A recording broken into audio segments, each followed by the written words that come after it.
Hello, I'm Paul Dorica, Director of Exhibitions at the Newberry Library. Today I'm going to walk you through one of our fall exhibitions, Decision 1920, Return to Normalcy. And normalcy is in quotation marks, and we'll see why in just a moment. So as I get started, just a couple of things. I want to welcome everybody who's joining us on YouTube and Facebook today. I also want to say that if you have any questions over the course of this tour, please type them out in the comments sections.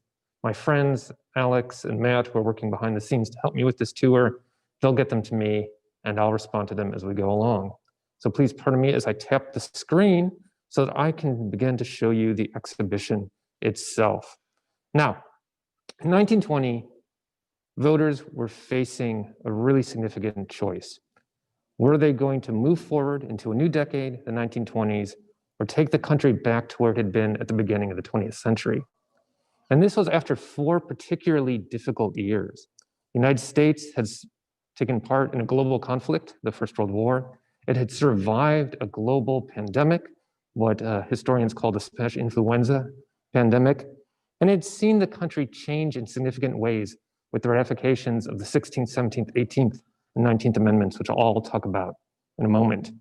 Now, when you enter the exhibition hall, the first thing that you see is this really cool animation that was created by HSC TV, which is a production company based in Astoria, New York. And what it does is it sort of introduces you, the visitor, to who the voters were in 1920. Who were these people that were going to have to make this decision that was going to basically set the country on a particular course, either a return to the past or kind of movement into the future. One key thing about voters in 1920 is that it was an expanded electorate. Because of the ratification of the 19th Amendment in August of 1920, for the very first time in the history of the United States, women all across the Union could vote for president, as well as for other federal offices. And one of the items in our exhibition here is this cartoon that appeared in the initially German language satirical magazine Puck. This cartoon is from 1915, so earlier than the ratification of the 19th Amendment in August of 1920. But what the cartoon illustrates, I think that's key, is the way in which the sort of suffrage movement really kind of started in the Western states and then moved from the West all the way east. Here we are at the Newberry Library in Chicago, Illinois. Illinois has the distinction of being the first state east of the Mississippi River to grant women limited suffrage, which it did with a state bill in 1913. So that's something that we're very proud of. So in that presidential election of 1920, in case you're joining us, this was the first one where women in all of the then 48 states could vote. Now, of course, that was something that was written in the Constitution, but just because something appears in the Constitution doesn't mean that it ultimately impacts everyone's lived experiences, right? So for women of color, particularly in the southern states, the former states of the Confederacy, there was a real sort of challenge for them to exercise the franchise. And one thing about the 1920 presidential race is that issues of race were largely kind of absent from the campaign trail and certainly weren't being talked about by the two major parties. And this is significant because the previous summer, the summer of 1919, had been a summer that was kind of marked by a lot of kind of social and civil unrest all across the country. In cities, big ones like Chicago, but also in smaller communities as well, like Marion, Ohio, which is where the Republican candidate for president that year, who I'll tell you about in a moment, Warren G. Harding, hailed from. So what you're looking at here is a map produced by the Rand McNally Company in Chicago, Illinois, that was used by the NAACP, the National Association for the Advancement of Colored People. Who at the time, its secretary was a gentleman by the name of James Wendell Johnson. Today, James Wendell Johnson is best remembered as being the author of the autobiography of an ex-colored man. What this map does is it shows all of the incidents beginning in 1889, extending up through the 1920s, of lynchings that occurred in the United States. You could see there's a lot of them where there's a sort of concentration of dots in the states below the Mason-Dixon line in the South. But you can also see incidents occurring throughout the country. Now, this map was produced out of very understandable frustration. In 1918, after the Republican Party gained control of Congress, the House of Representatives, in the House of Representatives, was introduced a bill by a congressman from Missouri. It was a federal anti-lynching bill. The bill wasn't voted on at the time, and in the 1920 election, as I mentioned, both of the major parties didn't really talk much about issues of race. So the NAACP had Rand McNally produce this map so that it could be printed in newspapers all across the country, and so that they can grow awareness around this issue of the need to pass a federal anti-lynching bill. The eventual victor in the 1920 presidential race, Warren Harding, will go on to support an anti-lynching bill and will actually give a speech in Birmingham, Alabama, before a mixed race audience, becoming the first Republican president to speak in a former state of the Confederacy after the Civil War.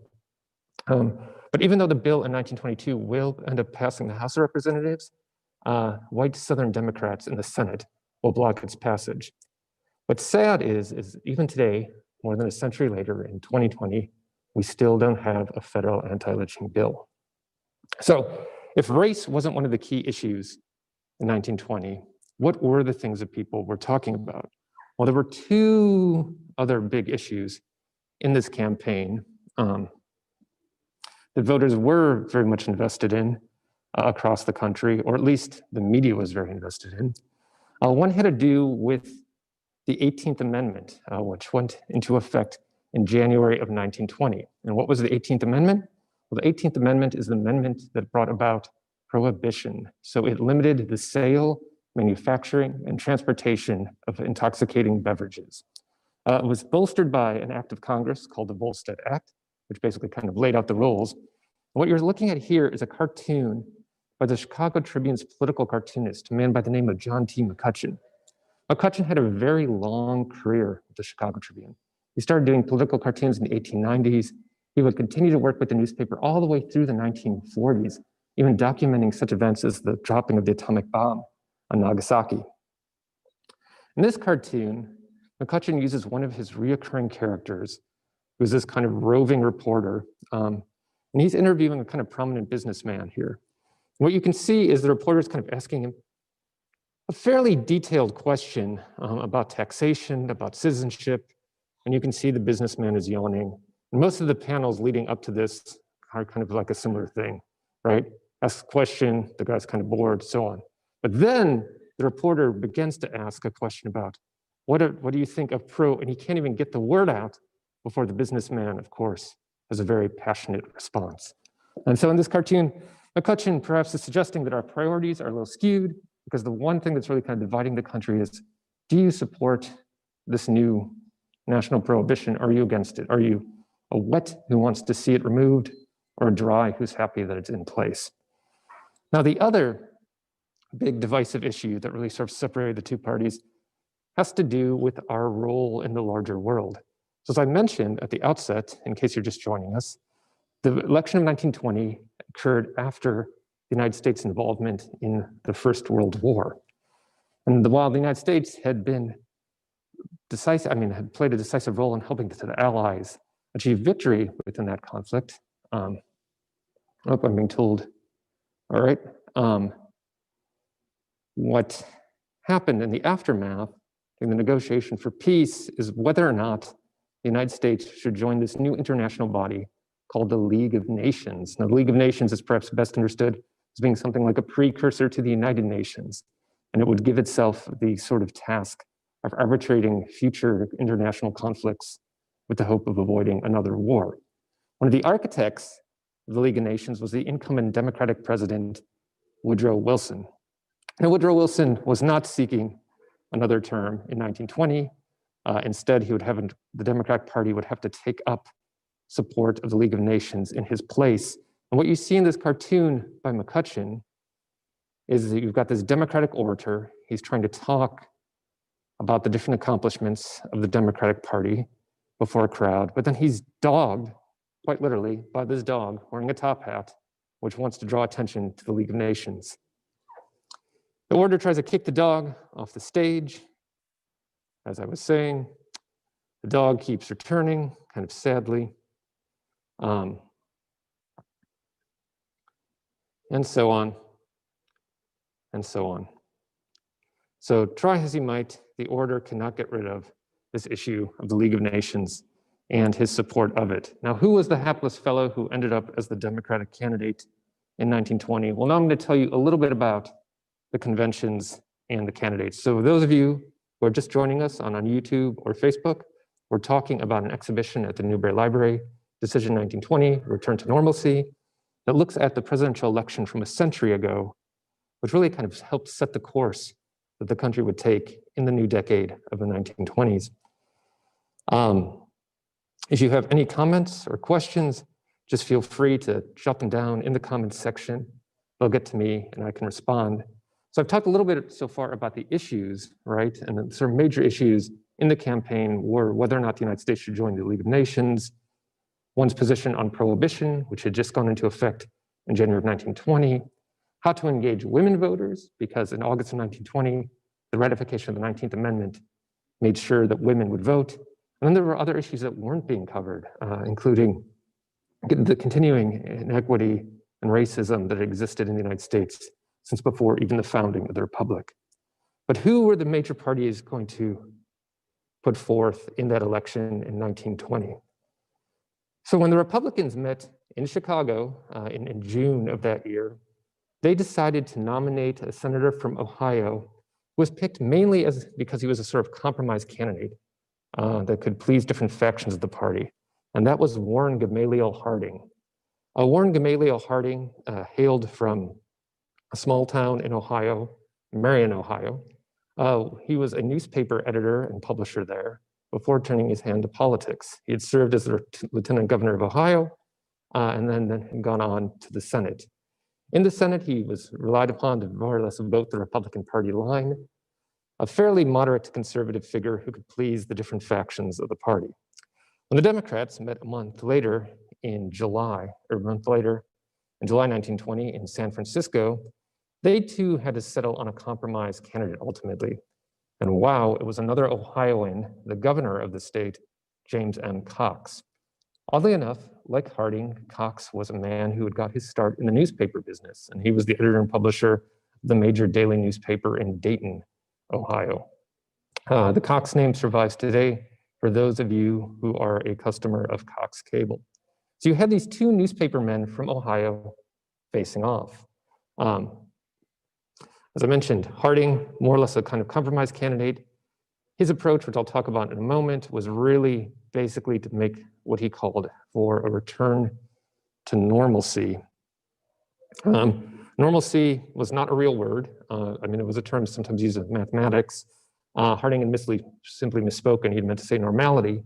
But he kind of just dug in his heels, kept using the term normalcy to refer to more or less what he hoped his campaign would achieve, which, as I mentioned at the outset of this tour, would be a return to the sort of simpler values and traditions of the United States as one would have experienced them at the beginning of the 20th century. Cox, meanwhile, had been a reformer, had been a progressive, and sort of took on the mantle of the incumbent Democratic president, Woodrow Wilson. Cox was a little bit more ambivalent about the United States' involvement in the League of Nations. He thought there should be some adjustments to the treaty that it looked like the United States might enter into, but he found himself having to sort of take up this cause for Wilson. And as I said, it ended up being a very sort of divisive issue in the country. But this was also an election in 1920 where you had a significant third-party candidate, and that was the gentleman pictured here, Eugene Victor Debs. Now, this would be the 5th time that Eugene Debs would run for president as the standard bearer of the Socialist Party of the United States. Debs had come to prominence in the 1890s when he took part in something known as the Pullman strike that occurred in Chicago in 1894 when he was attached to the American Railway Union. But over the years, he'd become increasingly more radicalized and identified much more with socialism. And as I mentioned, this was his 5th time running for president. Now, what made this campaign different from the others is this was also the first time that Debs was running his campaign from within a prison cell. So as I mentioned at the outset of this tour, for those of you just turning in, the election of 1920 occurred in the aftermath of the First World War. And while the United States was involved in fighting in that conflict, laws were passed that pretty much forbid anyone from speaking out against it. Debs had given a speech in Canton, Ohio, basically suggesting that young men from the United States should not be drafted to fight in this foreign conflict that would be more or less to the benefit of capitalists and corporations. He was imprisoned as a result of his speech, and so as a result, he was running his presidential campaign from a federal penitentiary in Atlanta, Georgia.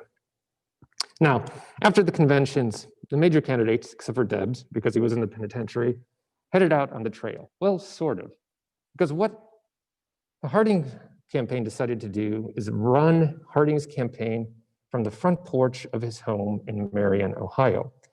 Now, front porch campaigns were certainly an American political tradition.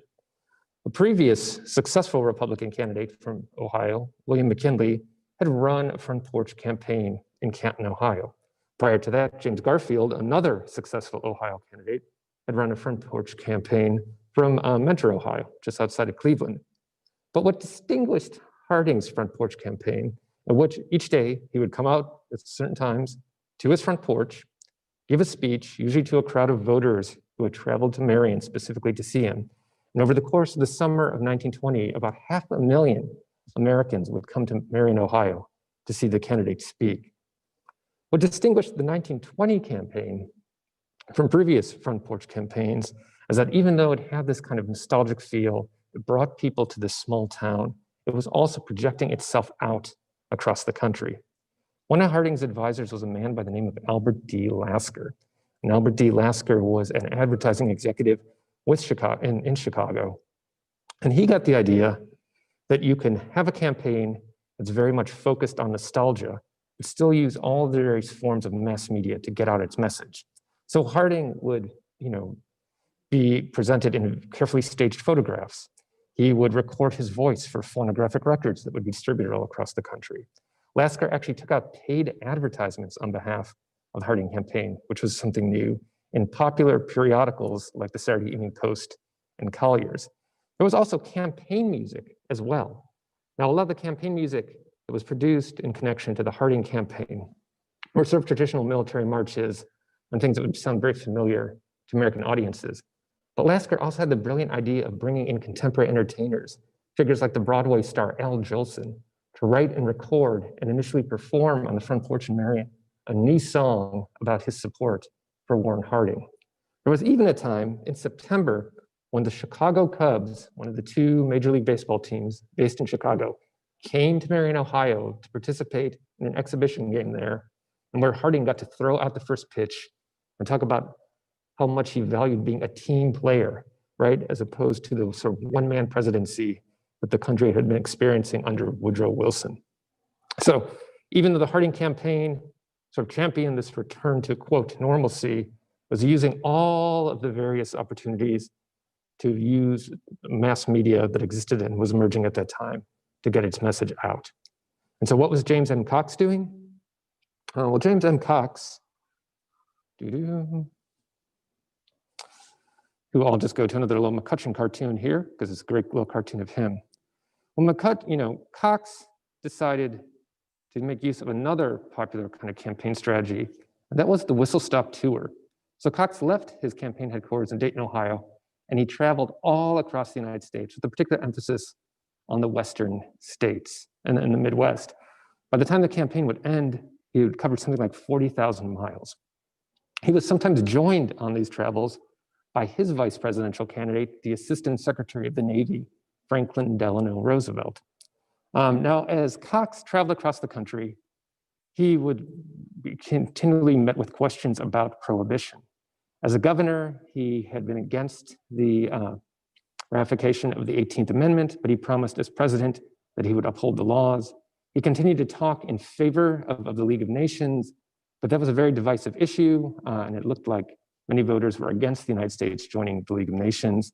And so late in the campaign, he began to sort of make allegations of corruption against Harding, basically saying that Harding was being bankrolled by wealthy interests, that the Senate had basically gotten together a bunch of money to get one of their own into the White House. This didn't end up playing very well with the electorate either.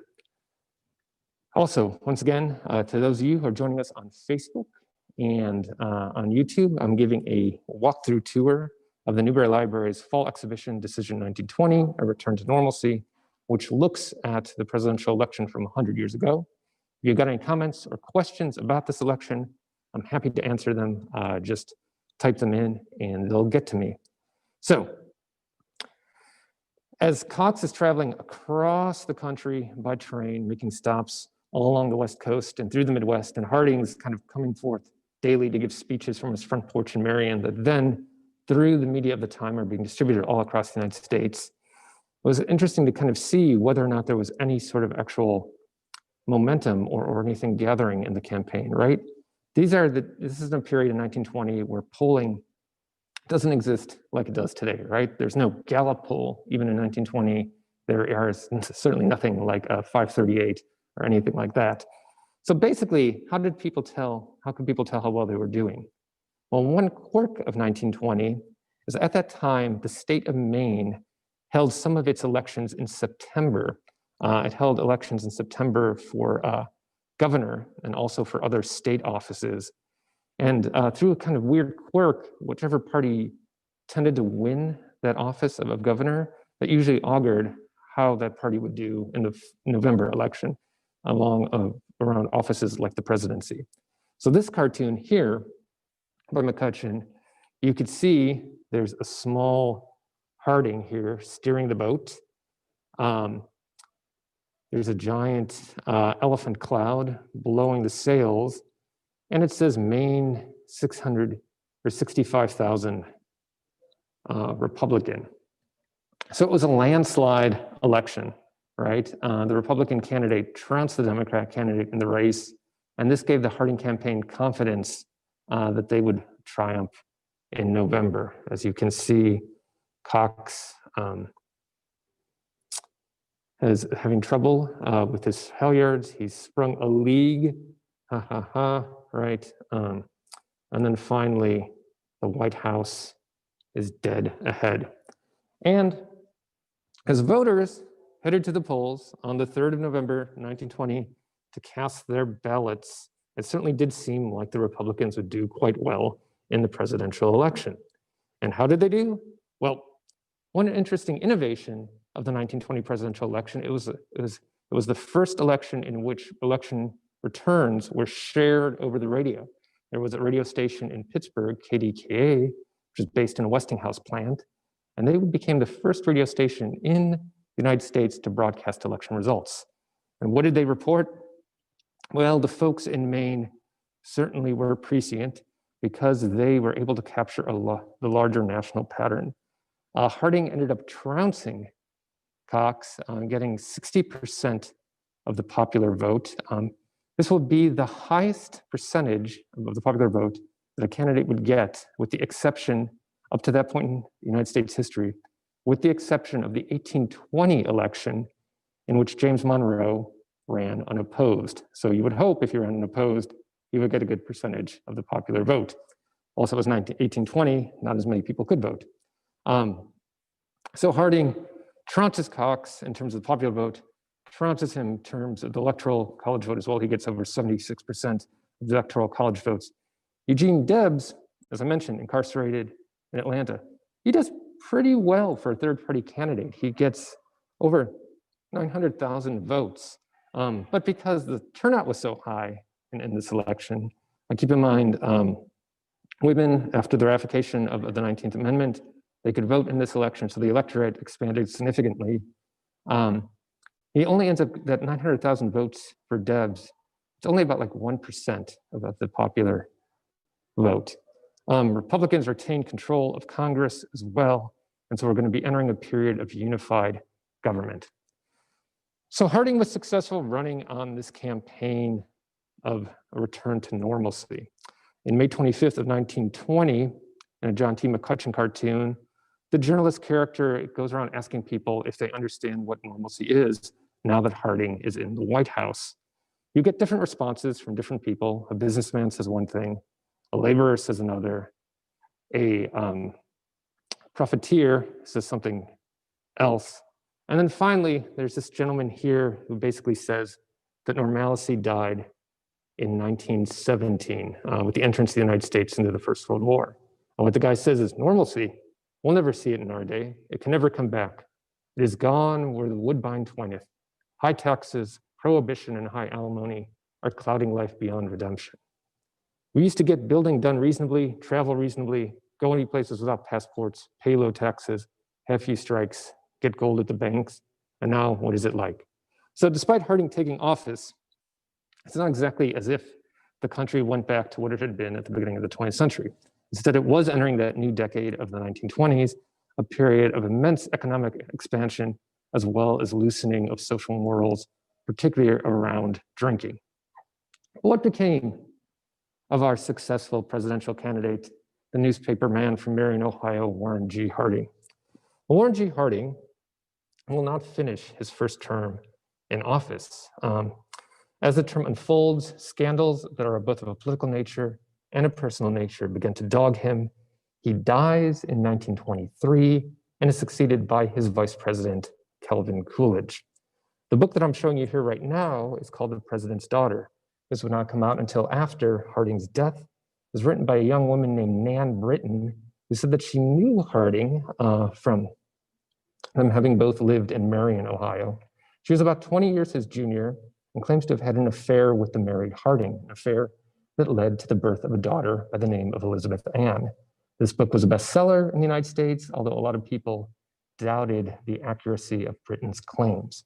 What's interesting is that in the early 21st century, children of Elizabeth Ann had a DNA test, and it was compared to the DNA of descendants of Warren G. Harding. Although Harding himself didn't have any children, his brother did. And it was discovered that there was a match. So here in 2020, we know with reasonable certainty that Elizabeth Ann was indeed the president's daughter.